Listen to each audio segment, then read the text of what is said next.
Fellas, love your lady like it's the last day because men are lined up waiting on her when you fuck up. She's got a cock. Yeah. That's the main thing. Yep. She's got a dingus. Or I like to call it a penis. Yeah. We are live, inmates. Whoa. It's me and the old buddy man here tonight. Hey. Are you ready to talk about the greasiest of stranglers? Yeah. It's about to get greasy up in here, kids. Mhm. Like McDonald's French fries greasy. Or we're not even at that point yet. Or what's the greasiest food you can think of? Bacon? Bacon Grease? bacon. I mean, I'm a greasy food kind of a guy, but there's a limit. Oh yeah. You know what I'm saying? Mhm. There's definitely a limit. I don't think there's a better cure for a hangover than greasy food. For me, anyway. What's your hangover cure? Water. You don't even get hangovers, do you? Not really. Fuck out of here. I hate guys like this. I'll drink all night and be fine the next day. Oh, I do a shot and a half, and then I'm a wreck. I feel like I've been hit by a truck or something. All right, little greasy strangler action. We're late, by the way. I'm sorry. There's nobody watching us yet. Somebody's on. Did you log on yet? So no, I didn't know you know what? You don't even have to anymore. Yeah, we can see the comments up here. Let me get rid of this. Show like who's on. Press Alt key to pause the chat. Point message. Let us know how this works. Wait, turn up the brightness. I'm sure there is. Oh, Alan's in the house. Hey, Alan. Hey, Alan. Alan, are you ready for the Greasy Strangler? You've seen it. I know you have, you bullshit artist.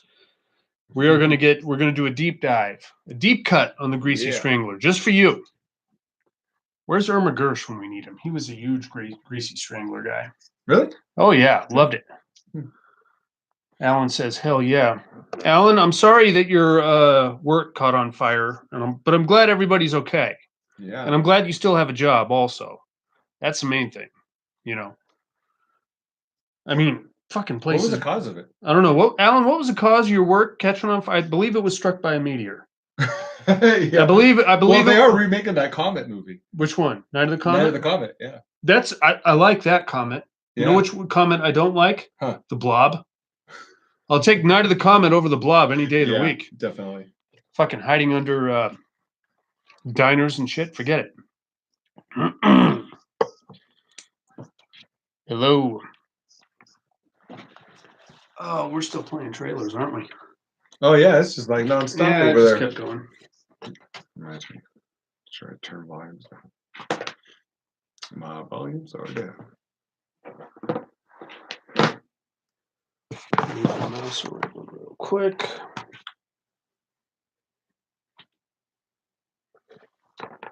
And my Facebook is blowing up. Kaboom. Messages. Oh, you're live. Oh, you're live. Oh, you're live. We're live. Has everybody seen my Pinhead Hellraiser tie? Look at that. Gift from my mother-in-law. It's a kick-ass mother-in-law right there. If I do say so myself. All right, the Greasy Strangler. You know who I felt the worst for in this movie? Oinker. Oinker. Really? Yeah, dude, the guy had no nose. He had no nose. He's stuck in this weird disco throwback world. He's walking around wearing ladies' shoes that he rented. Couldn't even afford. That's right. He rented couldn't even those, afford to purchase the ladies' shoes. I think they were all like renting ladies' This clothes. whole fucking movie, man. I tell you, the wardrobe choices for this movie. All right, are over the top. Let's quit fucking around. Let's get down to business here, shall we? Mm-hmm. Let me pull up my notes here. You got the mouse? I do. I'm ready to rock. I'm ready to rock and roll. Are you guys ready to rock and roll with the Greasy Strangler? Yes. I don't know that I am. Buddy and I are about 5 shots. I'm 5 shots deep. He's about 4. Just so you know. No, I'm 5 now. I caught up. Are you? Yeah. You did 2 out there? Yeah. Well, yeah, we did 2 out there, but you did a half a shot. I did a full shot. You're right. Yeah. He's right. All right, here we go. That's right, inmates. We're talking about The Greasy Strangler from 2016. This one is written and directed by Jim Hosking came in at 5.7 stars on IMDb. Stars Michael St. Michaels. I suspect that's a pseudonym. Sky Elabar and Elizabeth DeRazzo. Oh boy, this one is vaunted in the horror community. People love this one. People love the Greasy Strangler. It's rare. It's what do It's you mean? one of those rare films that just they're weird. It's a weird movie. It's not terrible, but it's one that once is enough. It's a comedy. It's comedy. I would call it a comedy. Yeah, it's hard to put this as a horror film. Yeah, I mean, it's got death. There's strangulation. There's like a serial murderer. Yeah, a couple eyes popping out. I mean, yeah. I mean, there's gore and stuff and weird sex stuff. There's a lot of weird sex stuff going on in the Greasy Strangler. it's like a drama horror. What drama? High drama. High drama From the Greasy Strangler. Yeah. Get the fuck out of here. This guy. Father and son drama. Get the. It's a coming of age tale. A poignant story of a young man coming into his own. Get the fuck out of here. It's the Greasy Strangler. I'm a smoothie. You are a smoothie. You're a smoothie. I'll give him that. He is definitely a smoothie. All right, kids. This one is unrated. It got 5.7 stars on IMDb. I got a count of 27 bullshit artist mentions. 27. Damn, you counted all those? I did. Now, when you said bullshit artists, like counting them, did you count the dog shit, horse shit? No. Okay. I only counted bullshit, but I did count the time he spelled it out. Spelled it out? Yes. Okay. And my grand total was 27. I don't know if that differs from anybody else's numbers. I could be wrong. That's just my running total that I kept. Where do you suppose this movie takes place? I want to say Detroit. I was going to say Detroit. Okay, we're going to go with Detroit. I don't know if that's accurate. I'll find out. Feels like Detroit. So we have a dilapidated house and two men living in it. We have Los Angeles, California. Is where the movie was set or filmed? Filmed. Well, okay, that makes sense. It feels like Detroit though, because there's we're gonna get into that, but there's bad parts of Los Angeles. There's bad parts of Reno, man. I drive through them every day. So we're gonna start off with two guys living in a house. It's a dilapidated ass house, and it looks like this whole movie looks like Detroit, because we're looking at some rundown ass buildings and some rundown ass people, I guess. Yeah. And I'm sorry to say it, but I don't know how else to describe this. It felt like Clerks. It follows just raggedy ass. Hey, Stevesy's in the house. Stevesy! Hey, we're talking about the Greasy Strangler, Stevesy. So we have these two guys living in a house. It's a father and son. We're going to meet these two. It's Big Ronnie and his son Braden. Yeah. So Big Ronnie, he's a throwback to a disco era, is what I would call him, for lack of a better expression. Yeah. Their sustenance is Big Ronnie's disco tours. Okay. So what they do is they take people on tours of what I believe to be Detroit, and they show them like famous disco landmarks. Yeah. So was it the same place every time they showed somebody and told this different story? It's just fucking like a con artist. It looked like random gas stations to me. He showed up and he's like, "This is Earth, Wind, and Fire. That's where they wrote the song." Yeah, all three of them. The Bee Gees. They were standing in that doorway, and that's where they came up with Night Fever. Mm-hmm.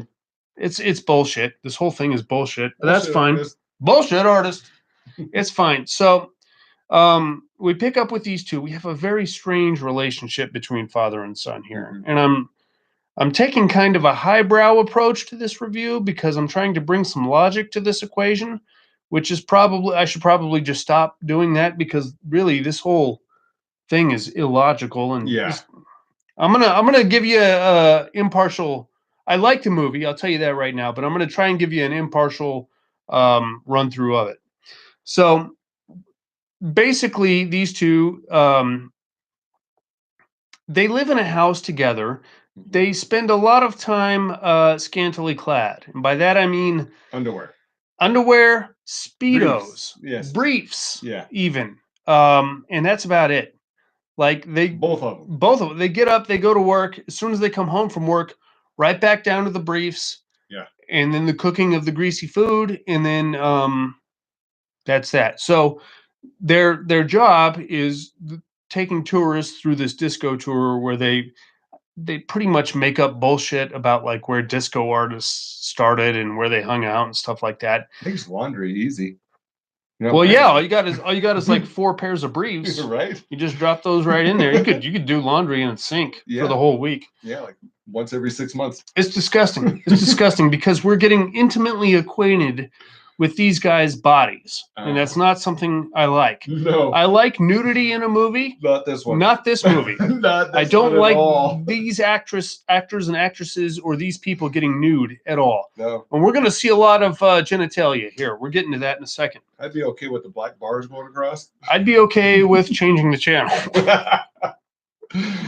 All right, so that's what's happening. So we're going to join them on their first big disco tour. Now, I should mention right off the bat, these two love themselves when they are clothed. Turtleneck sweaters. Mm-hmm. Was that a thing?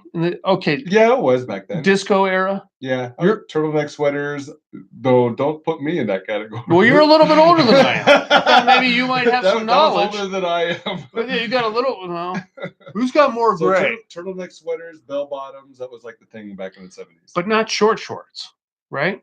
Because that's what they're that doing. Was like 80s, early 80s. That's what I thought. That's what they're doing on their disco tours. They're rocking turtleneck, hot pink turtleneck sweaters, leopard print, hot pink short shorts. Yeah. Which is, believe it or not, I wore the short shorts back in the early 80s when I was like 6, 7 years old.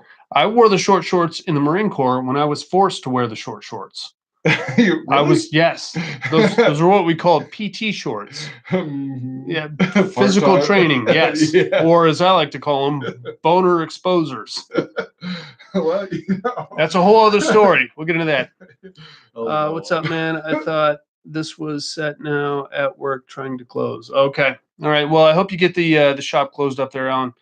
Anyway, back to the so they're on the tour and they've got 3 random tourists with them. Mm-hmm. One painfully Jewish guy, one painfully African guy, and one painfully Indian guy.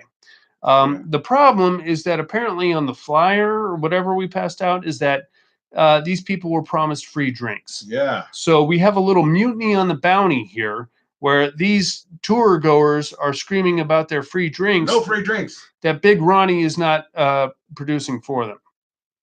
In the background of this scene is a heavy-set young lady with a bit of a, I don't want to call it a fro, but she's got like a little Orphan Annie kind of a short.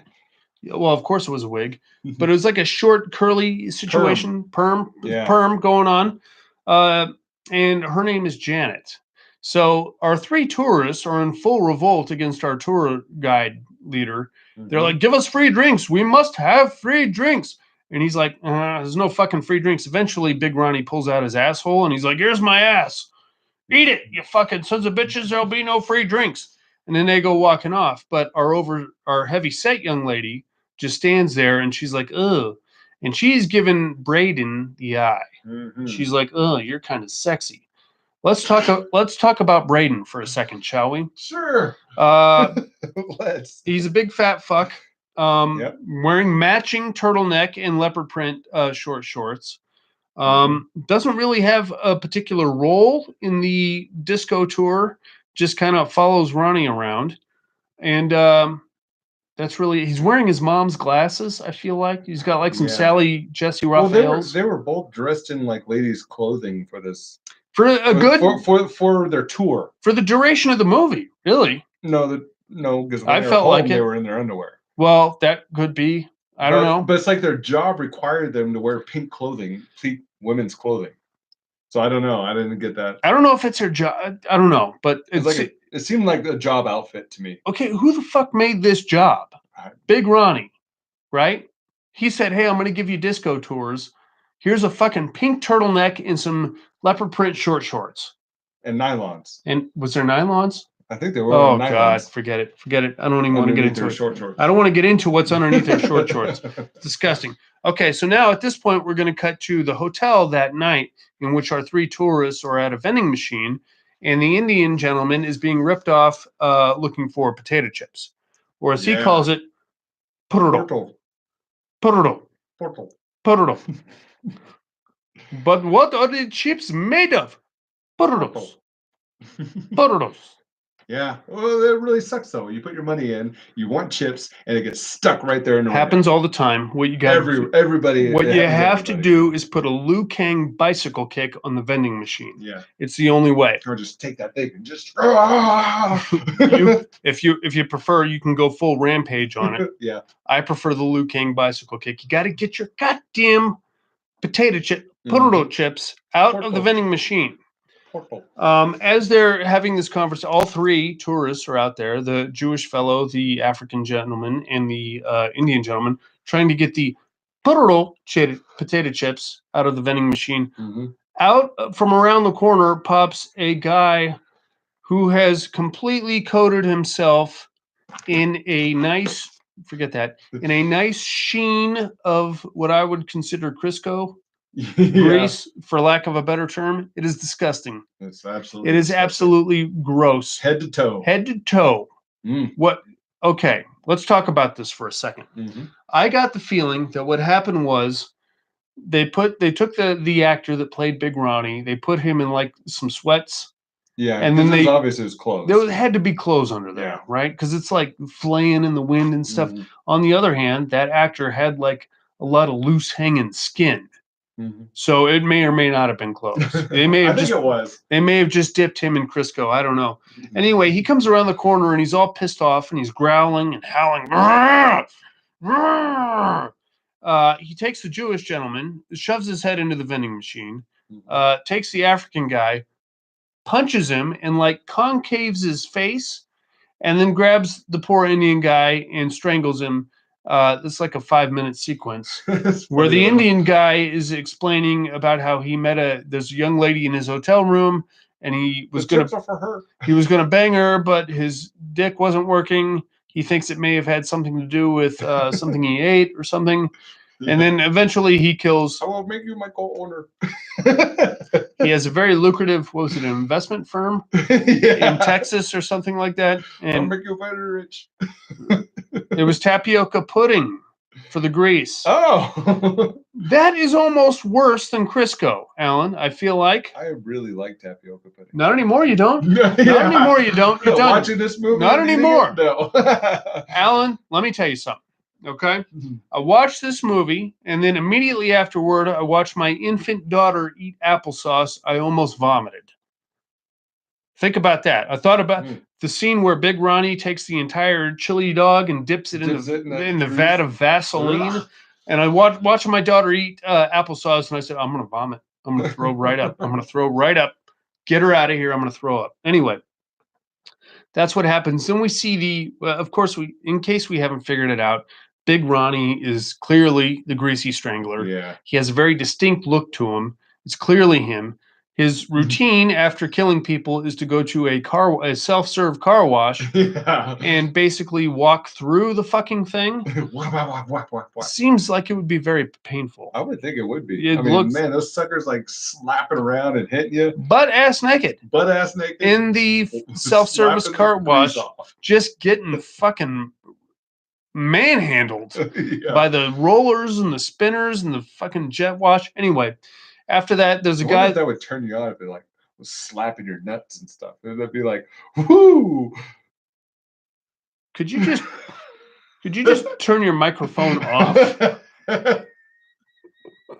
This guy's getting turned on by a car wash. No, I didn't say that. No, you did. You did. I'm just wondering. That is public record. That is public record now. I wonder if it would turn you on. Getting your nuts slapped around by a big bristly brush thing.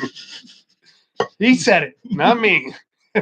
All right, anyway, your fucking nuts. Slappity slap. Alrighty then.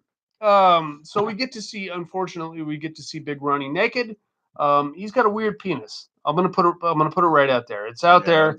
It's got a nice girth to it, but it's like malformed in There's like some weird coloration to it. Yeah, with like a red tip. It had like a flat. It looked very flat to me. Yeah, it was I feel weird. like this is not the. I hope to God it's No, it's not. not his actual penis, because if it is, he needs to go to a doctor as soon as possible. Buddy, ask one of your women to slap you in the nuts with a brush. All right. One of them. Not this guy. Buddy and I are pretty close, but we're not doing that. Yeah, maybe after a few more shots. You know, I really need some relief, but Oh yeah. oh, you're disgusting. Anyway, from there we're gonna find out that this is kind of Ronnie's routine. He goes out, he slathers himself in grease, goes out, kills people, hits the car wash. He's on pretty good terms with the guy that runs the car wash, a blind gentleman, and Big Paul. Big Paul. After that, he comes out. He's got like his weird disco sweatsuit that he wears, and he goes home to Braden, and everything's cool. Now we're going to cut to the next day. The next day, Braden wakes him up with some coffee, and we get like a weird dialogue between him and Ronnie about, hey, you probably think I'm the Greasy Strangler, don't you? And Braden's like, no way, Dad. I never said that. I never said that. Oh, well, if I did, I wouldn't blow you a fucking fart out of my butthole. And he throws his legs behind his head. And I guess, like, we get to see Ronnie's asshole is what I'm getting at here. Come here real close. I got something for you. And then that's what happens. It's great. Braden's like, Dad, yeah. Hey, Dad. But now we're going to get a little bit of backstory. After the tourists took off from the tour the day before, the overweight young lady stayed behind and kind of hit on Braden a little bit. Now Braden's got a big date with this young lady. Her name is Janet. By the way, that night. So he's like, Dad, I got a date with Janet. It's going to be so hot. And Big Ronnie's like, oh, great. You got a girlfriend now. I guess you're going to be moving out any day. I'm just going to be here by myself. I'm probably going to die of loneliness. Boo. No guilt trip there. No, none at all. I should mention that Big Ronnie has like one of those old man turkey gizzards. If Monica were here, she'd be yelling and screaming about this thing because it goes. No, he's an older gentleman. She probably liked that. She probably did. It goes from like the tip of his chin down to his clavicle. Yeah. You see that? Like a rooster. And it flat. It's like a turkey gizzard. Turkey is gizzard. what it is. Yeah. It just kind of flaps in the wind. It's disgusting. Yeah, he's shaking it, just kind of flaps. It's gross. You don't want it. But it's like loose skin everywhere. It is. Like, even underneath the arms. Big Ronnie is just a pile of loose skin. Yeah. Really. And yeah, long really. flowing hair. It's gross. Anyway. So now, tonight is the night of Braden and Janet's big date. So they go out on their date. They have like a weird conversation. Janet's like, you know, those tourists that I was with, they all got murdered. And then Braden's like, Janet, I really think my dad is the Greasy Strangler. What am I supposed to do? I'm freaking out right now. Then they go home and have sex in a very awkward style. Janet, I don't know if I'm doing this right. Janet, I don't know if I'm doing this right. Janet, does that feel good? I was surprised Janet didn't say, just shut the fuck up. Now, let's talk a little bit about Janet, shall we? Sure. Overweight, clearly. I'm not taking anything away from Elizabeth DeRazzo, but I believe this young lady was supposed to be portrayed that way. Portrayed as not quite the catch. And I'm not saying that based on her body type. She looked like she was hunting for dick. It looked to me like she had like a high-powered rifle with a scope on it, and she had cami paint on and possibly a hunting vest and a flag that said hunting for dick, because she was ready for cock in any way, shape, or form. For Christ's sake, she's talking to Braden. Yeah. Braden, overweight, balding, wearing his mom's glasses for no reason, short shorts, and a turtleneck. Yeah. What about this equation is appealing to a young lady? I have no idea. Regardless, it's their big date. Lives with its dad, cheap date. There is that. So that's pretty gross. They go home. They don't actually have sex at this point. She shows him her boobs. He's like, "La, la, la, la, la, la, la," and she's like, I didn't tell you could do that. And then she leaves, which is kind of awkward and weird. Yeah. Why would you whip him out if you didn't want me to get in there? But whatever. Okay, so from there, we're going to cut to the next day. Now, at this point, Ronnie is kind of giving Janet the eye in a weird way. Yeah. And by that, I mean he's knocking on the door and asking if he can watch her pee. Mm-hmm. Braden, is that you? Nope. No. It's me, Big Ronnie. Okay, I'll be right out. I was kind of hoping I could come in and watch you pee. Hey, don't look. Okay. Well, I have to brush my teeth also. All right, just don't look at me while I'm peeing. He comes in and watches her pee, and then he promises not to look. She And still winks at her. winks at her. Yeah. Now, here's the troubling part. She winks back. in a weird way. Yeah. All right. Whatever. It's Uh-huh. creepy. It's funky. I don't care for it, but it happens, I suppose. Now we're going to get a little back. We're going to have a sit down between Ronnie and Braden where they're talking about Janet. We're going to do a little backstory on these two. Apparently, what happened was Braden's mom took off because Ronnie's a disgusting pervo, and she hooked up with a guy named Ronnie Prickles. Yeah, with a 6-pack. Guy's got a 6-pack and he works for professional athletes, coaching something, I don't know. And at some point, he told Ronnie to punch him in the 6-pack, and then he made him do stomach crunches until he vomited. Mm-hmm. So that's why Ronnie, who is probably now in his 40s, is living with his dad, or I'm sorry, Braden is now living with his dad, Big Ronnie. Mm-hmm. All right, it's interesting. Now we're going to cut back to Big Ronnie. Big Ronnie is on the prowl. Yeah. Hey, Jim's in the house. So Monica pushed this film last week. So where is she? Right? Jim, her mom is having a foot amputated. Yeah. So sorry about that. This movie sounds horrible, Steve Z.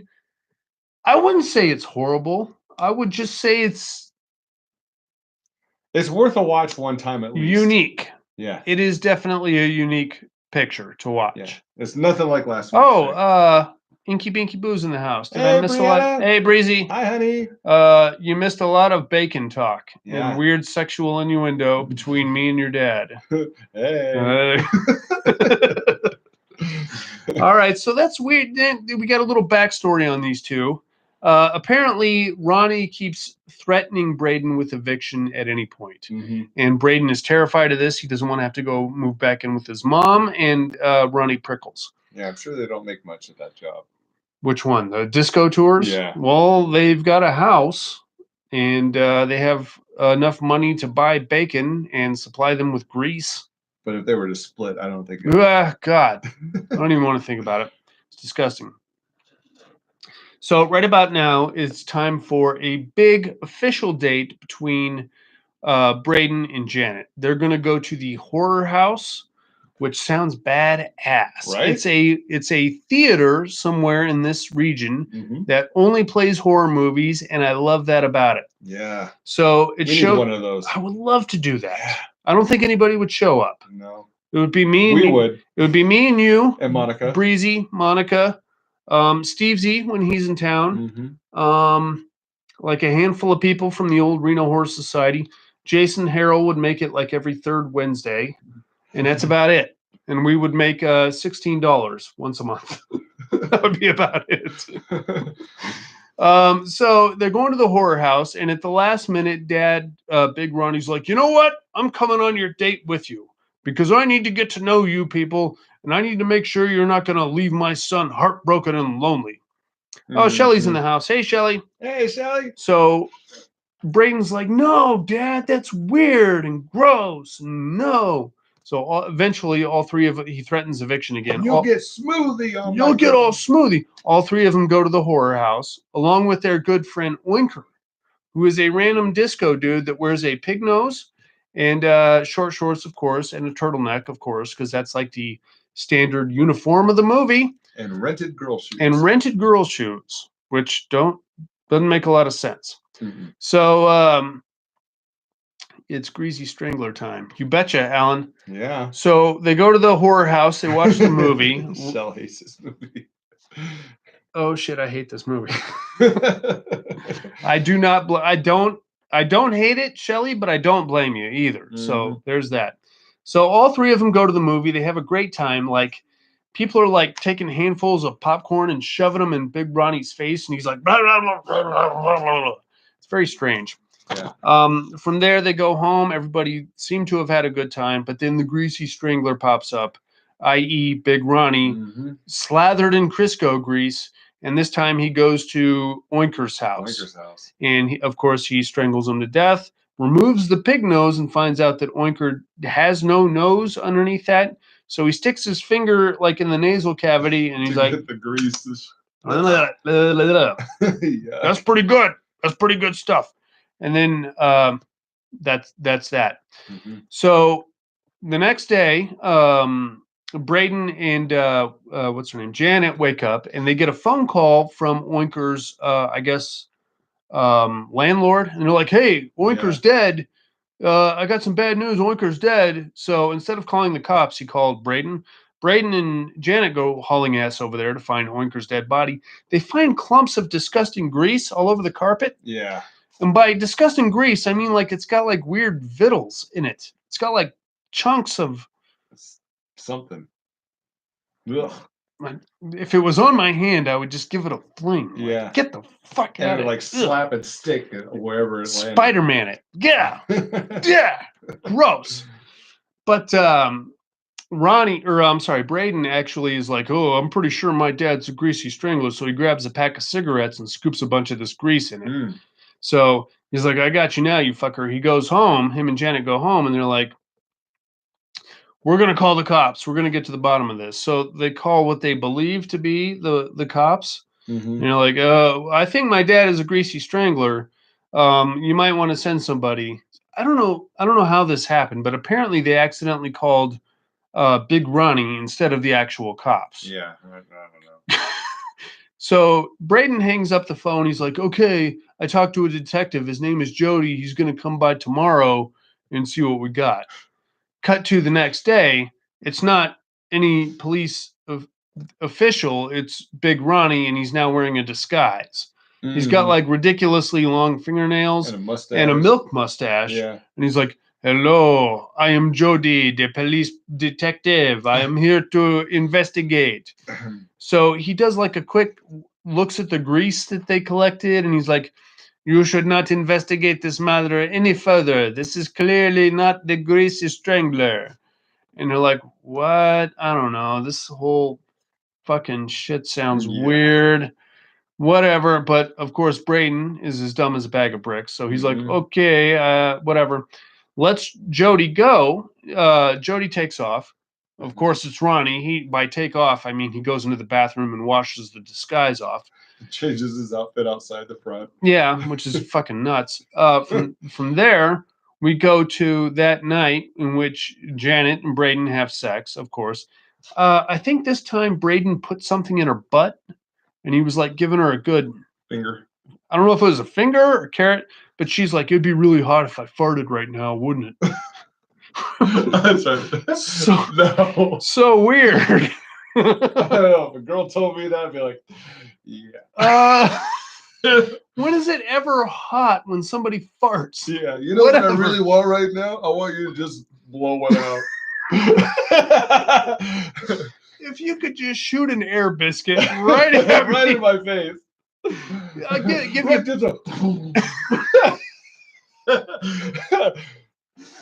give him pink eye all over again. Yeah, yeah. I didn't think I got pink eye in the first place. Oh no. That's terrible. Don't do that, buddy. Don't ever do that. No, well, I know now. Oh, that's gross. Anyway, they have this weird sexual encounter. It was wet. Hey, safety glasses, man. Come on. So she's leaving. As she's leaving, Big Ronnie is coming in from a night at the disco. They have like a weird encounter there on the front porch, and Big Ronnie's like, "Hey, I shot hot cum all over some Korean twins. Yeah. You want to go inside and do something sensual?" And she's like, Okay. Mhm. So Big Ronnie turns her around, walks her right back up into the house, and starts banging her, which is like a weird kind of a thing, but whatever. Apparently, Janet is Mhm. hot for cock, and like weird misshapen cock at that. Yeah. Has sex with Ronnie. After that, he's like, you know what? Well, she was eyeballing a bigger dick. I mean, once we saw what Brayden had downstairs, I Yeah. don't blame her one bit because Right? there's some weird penises in this movie. Smaller than a pinky. Yeah, and like irritated, it looked like. Yeah. It All had red. like a, all right, whatever. She goes upstairs, nails Big Ronnie, has a great time, and then afterwards, Braden's in the next room listening to this whole thing, crying his eyes out. Afterward, Oh yeah. Big Ronnie's like, "You are one hooty tooty disco cutie." So they start chanting that and like screaming it at the top of their lungs. Hooty tooty disco cutie, hooty tooty disco cutie. Hooty tooty disco cutie. Braden comes in and he's like, you know what, guys? I'm trying to sleep in here. And then she like starts flexing her asshole at him, and he's like, oh God, not your ass. And then he runs outside and screams into the street, oh, In his no. underwear. In his Speedo, of course. Oh no. Yelling and screaming, making an ass out of himself. It's disgusting. Cut to the next morning. Apparently, Ronnie and Janet are now boyfriend and girlfriend, and Braden and Janet are now completely done and over with. So the next morning, Janet is up and she's just, going about making breakfast there. Braden comes down and he's like, you know what? I wrote another sci fi novel. And she's like, okay, great. Goes on about her business. Um, Later that night, though, they have another encounter, and Braden's like, I really miss you. I think I was in love with you. And she's like, oh, and yeah, me too, but don't say it if you don't mean it. And then Braden's like, I really think that we should be together again and we should get married. And of course, Ronnie is listening to this whole thing and he's giving them both the stink eye. Yeah, getting all fired up. All fired up. So he again slathers himself in grease, goes and kills the car wash attendant, Big Paul. Big Paul. Poor Strangles Big Paul. him, somehow tears his head off and shoots hoops with it. Yeah. So, I don't know. It's interesting. Um, He didn't see it coming. No, didn't see anything, really. From there, we cut to the next day where, okay, again, we're pretty sure, now we pretty much know that Big Ronnie is the Greasy Strangler. Yeah. Nothing really we can do about it. So Braden calls Janet. He's like, I'm pretty sure my dad is the Greasy Strangler. I don't know what to do. Janet's I'm really like, freaked out right now. Yeah, Janet's like, oh my God, whatever you do, be careful because this is very dangerous. And Braden's like, okay, let's have phone sex real quick and then I'll call you back.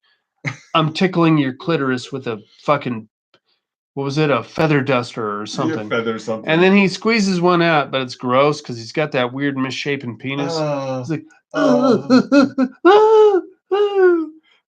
he doesn't hear anything, so he keeps going. Okay, bye. Okay, bye. Oh no. All right, so that's pretty gross.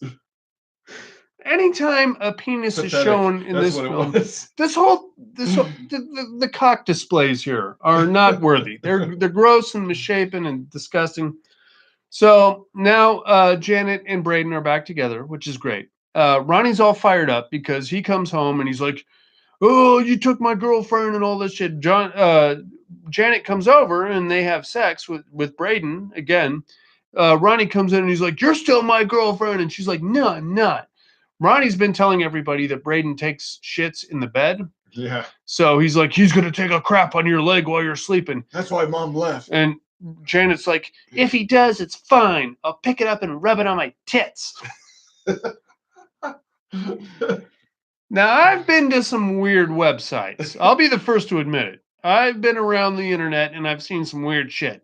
I don't believe I've seen poop on the boobs. No. I'm sure there's a website somewhere for it. I've not seen it yet, but whatever.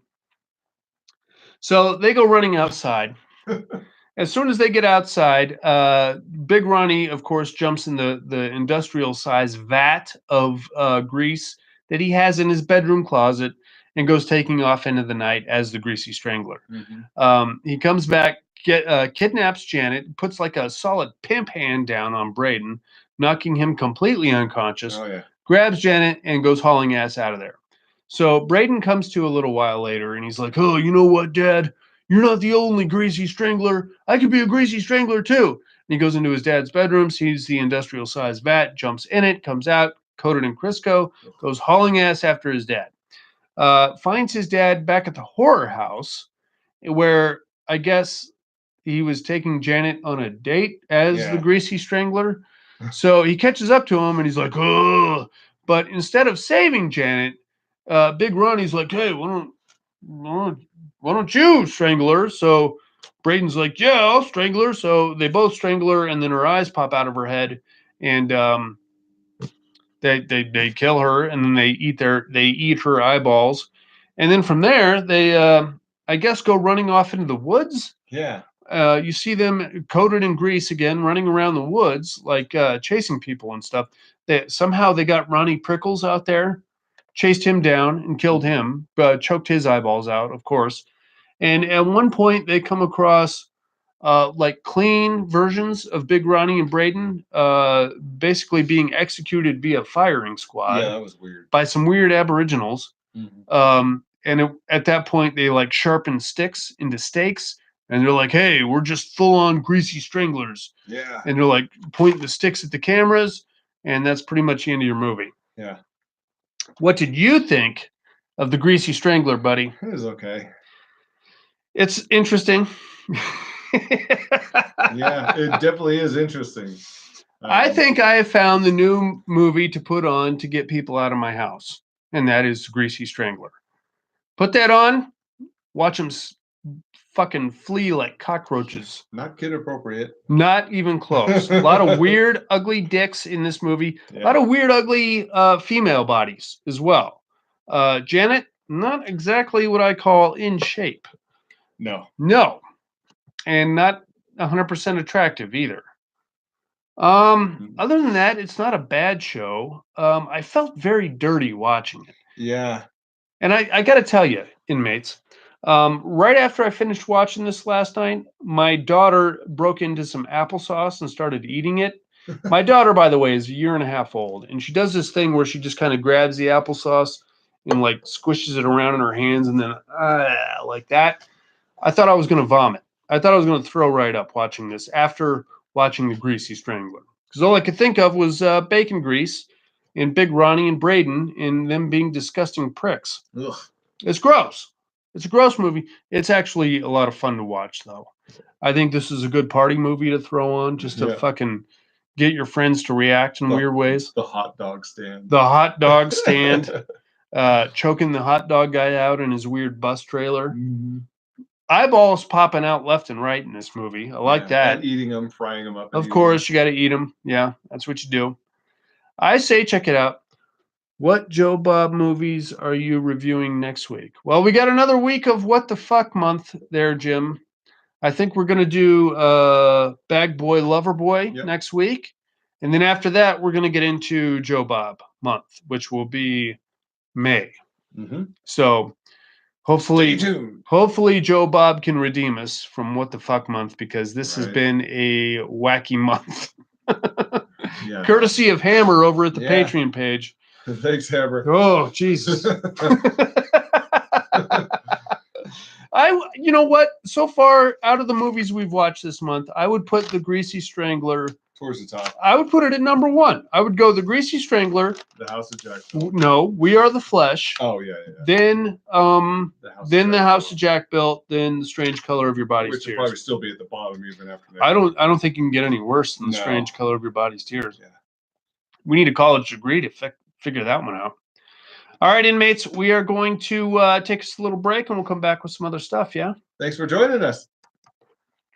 We'll hang out for another minute or two here on YouTube. If anybody has any questions or comments or concerns. Monica's not with us this week because her mother is having a foot and or a toe amputated. Diabetic, should be fine once we get that thing lobbed off. But from what I understand, it was pretty gross looking. And went to her kidneys. Went to her kidneys? Yeah. I didn't hear that. Yeah. Really? Yeah.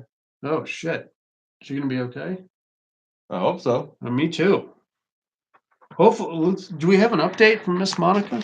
I don't know where my phone is. Monica's having a rough week. Her truck got vandalized. I don't know if she wants us talking about this, but her truck got vandalized last night on top of the weird mom kidney foot situation. Yeah, right there. Infection spread into her kidneys. Oh, yuck. Yeah, it's bad. She's having some bad luck. It's bad. So her and Jesse both too. Yeah. Let's all send Monica some good vibes and prayers, thoughts, prayers. whatever you want to do there. Lorraine Warren passed away this week. I don't know if you guys saw that. Talked about that on Horror News. That is a bullshit artist, if you ask me. No offense if you buy into that, but I feel like whatever. I'm not buying into the Amityville Horror or the Enfield Poltergeist or really any of that. I'm a skeptic, man. I'm sorry. I'm a skeptic. We've had this conversation before, by the way. What do you think, buddy? Ghosts? Yes? I'll believe it when I see it. Agreed. And as two guys that spent the night in the old Washoe Club, one of what is supposed to be America's most haunted places, I can tell you for a fact, nothing happened to us. Did anything happen to you? Nothing happened to either one of us. Except for the poor Indian in the chair. Which was a mannequin that our friend roughhoused mercilessly. Right. I don't even know if she meant to do it. She might have just been hammered and scared. But either way, nothing really happened, which was kind of dumb. All right, inmates, I think we're going to go ahead and cut this. Unless you guys got anything else. I got to text her. Oh, no, Joe Bob is going to be in Joe Bob's going to be in Sacramento in June. Ghosts are scared of me. Ghosts are scared of Dad. Wouldn't surprise me. He's a pretty scary dude. I'm bringing the hammer down. They see this thing. You know, I recently read an article that men's beards have more germs in them than most dogs. That's what I've heard that too. And except for mine. That's where the pink eye came from. Right here. No, it was the farts and sex and the weird prostitute wet farts in the face is what it is. It's disgusting. It's disgusting. You hear this? It's gross. All right, inmates. We're going to kill the live stream. Thank you very much for joining us. Yes, thank you. We'll be back. We'll have this episode of the podcast out later tonight. We'll see you again next week with Bag Boy Lover Boy. Bag Boy Lover Putting Boy. an end, thank Christ, to What the Fuck month here in the padded room. Joe Bob Briggs month up next in May. Thank Christ for that. Yeah. We need some real Looking horror. Forward to it. We need some real horror movies in here, not these weird mind bender, greasy horse shit. Yeah. Bullshit artists. Bullshit artists.